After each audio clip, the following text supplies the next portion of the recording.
Why, in a world filled with conflict, do we shy away from confrontation? It's a paradox, isn't it? We're surrounded by conflict every day, whether it's in the office, at home, or even watching the news. Yet, when it comes to our personal lives, many of us would rather sweep problems under the rug than confront them head-on. Let's consider what confrontation really is. It's not about fighting or arguing. It's about addressing issues, resolving disputes, and finding solutions. Confrontation is a tool for communication, a way to clear the air, to bring issues to light and deal with them openly and honestly. It's about creating understanding, fostering growth, and paving the way for progress. Now, you might be saying to yourself, that sounds great, but it's easier said than done. And you're absolutely right. Confrontation can be uncomfortable, it can be messy, it can be awkward. But let's flip the script here. What if we told you that the discomfort, the messiness, the awkwardness, they're all signs that something important is happening, that you're breaking down barriers, challenging old narratives, and creating space for something new and better to take shape. You see, there's a certain power in confrontation. It's a catalyst for change, a force that propels us out of our comfort zones and challenges us to grow. It's an opportunity for clarity, for resolution, and for healing. Confrontation, in its truest form, is not about winning or losing. It's about understanding, about finding common ground, about moving forward. So, here's the uncomfortable truth. We live in a world of conflict. But confrontation, that's something we choose. And it's a choice that can make a world of difference. Just imagine how different would things be if we faced our problems head-on. Ever wondered how confronting issues can actually be good for you? It might seem counterintuitive, but the act of confrontation, when done with respect and consideration, can yield many benefits. Let's delve into some of these. Firstly, confrontation brings clarity. When we voice out our concerns, we take a nebulous problem and give it form. It's like turning on a light in a dark room. Suddenly we can see the situation for what it truly is. And this understanding can help us address it more effectively. Secondly, confrontation can lead to improved relationships. It's no secret that unresolved conflict can strain relationships, be they personal or professional. By confronting issues, we can clear the air, build understanding, and strengthen bonds. According to Dr. John Gottman, a renowned psychologist and relationship expert, couples who confront issues rather than avoiding them tend to have more stable and satisfying relationships. Next, there's personal growth. Confrontation is a skill, and like any skill, it improves with practice.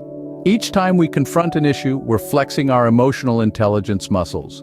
We learn how to navigate difficult conversations, handle conflict, and express our feelings in a constructive way. As Harvard Business Review points out, these are critical skills for success in both our personal and professional lives. Lastly, confrontation can boost our self-confidence. When we stand up for ourselves and address issues head-on, we're asserting our worth and our rights. This can be incredibly empowering. In fact, a study published in the Journal of Personality and Social Psychology found that individuals who confront issues tend to have higher self-esteem and feel more in control of their lives. So while confrontation can be uncomfortable, it's clear that it offers a multitude of benefits. It helps us gain clarity, improve relationships, grow personally, and boost our self-confidence. It's not about picking fights or being aggressive. It's about standing up for what's important to us and handling conflicts in a mature and constructive way. Confrontation, it seems, has quite a few perks. If confrontation is so beneficial, why do we often choose to avoid it? A question that has been asked for centuries, and the answer lies in our very human nature. Firstly, let's address the elephant in the room. Fear. Fear of conflict is a potent deterrent. Many of us dread the escalation that could result from a confrontation, the potential for hurt feelings, and the possibility of damaging relationships. This fear can be so overwhelming that it paralyzes us, making the prospect of avoiding confrontation seem far more appealing. Secondly, we avoid confrontation because it can be uncomfortable. It's like diving headfirst into a pool of cold water. You know it's going to be a shock to the system, but you also know it's the only way to get used to the water. Confrontation forces us to face issues we may prefer to ignore, stirring discomfort as we grapple with our feelings and those of the other party. Thirdly, many of us lack the necessary communication skills needed for effective confrontation. We're not taught how to confront others in school, and few of us seek out that knowledge as adults. Without the tools to express our thoughts and feelings clearly and assertively, confrontation can feel like stepping into a battlefield unarmed. Lastly, there's a common belief that confrontation disrupts peace. We often equate confrontation with conflict and conflict with negativity. Many of us value harmony in our relationships and fear that confrontation might shatter that peace. But it's important to remember that peace isn't merely the absence of conflict, it's the presence of resolution and understanding. However, it's crucial to understand that while these reasons may explain our avoidance, they don't justify it. The fear, discomfort, and potential for conflict are all part of the process, necessary steps towards resolution and growth. Avoiding confrontation may seem like the easy way out, but it often leads to unresolved issues. And unresolved issues, as we know, have a way of festering and growing, causing more harm in the long run. So, while confronting may be difficult, it's often the path leading to the most growth and resolution. So, how can we embrace confrontation and use it to our advantage? You might be asking yourself this question right now. It's a good question, and the answer lies in a few key strategies. Firstly, let's consider the power of clear communication. It's vital to articulate your thoughts, feelings, and needs in an understandable way. Remember, confrontation is about reaching resolution, not about winning an argument. By expressing yourself openly and honestly, you create a platform for open dialogue. You also make it easier for the other person to comprehend your perspective, paving the way for mutual understanding. The second strategy is all about empathy. Try to understand the other person's perspective. Yes, this can be challenging, especially when emotions are running high. However, by stepping into their shoes, you can gain a clearer view of their motivations and feelings. This understanding can then foster empathy and compassion, reducing the likelihood of defensiveness and promoting a more constructive conversation. The third strategy involves finding common ground. Despite differences, there's often a shared desire for resolution. Identify shared goals or interests and use them as a foundation for your conversation. This could be a shared commitment to a project, a mutual respect for one another, or simply a common desire for peace. By focusing on these shared aspects, you can create a sense of unity and cooperation, even amidst disagreement. These strategies aren't just theoretical musings, but are supported by research and expert opinions. For instance, studies in interpersonal communication highlight the importance of clear, empathetic dialogue in resolving conflicts. Moreover, psychologists emphasize the role of common ground in fostering cooperation and mutual understanding. Remember, embracing confrontation isn't about becoming aggressive or argumentative. It's about courageously facing issues and disagreements and dealing with them in a constructive manner. It's about fostering understanding, finding commonalities, and ultimately, achieving resolution. Embracing confrontation doesn't mean seeking conflict. It means confronting issues head-on to find resolution. And by doing so, we can transform confrontation from a source of dread into a tool for growth and understanding.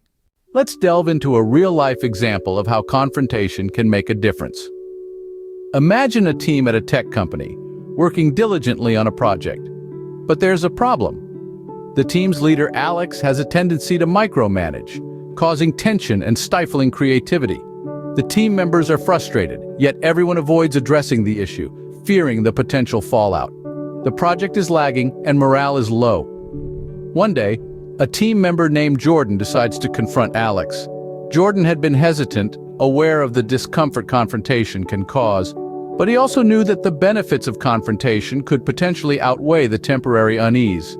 So Jordan takes a deep breath and approaches Alex. He communicates his concerns clearly and respectfully, highlighting how the micromanagement is impacting the team's performance and morale.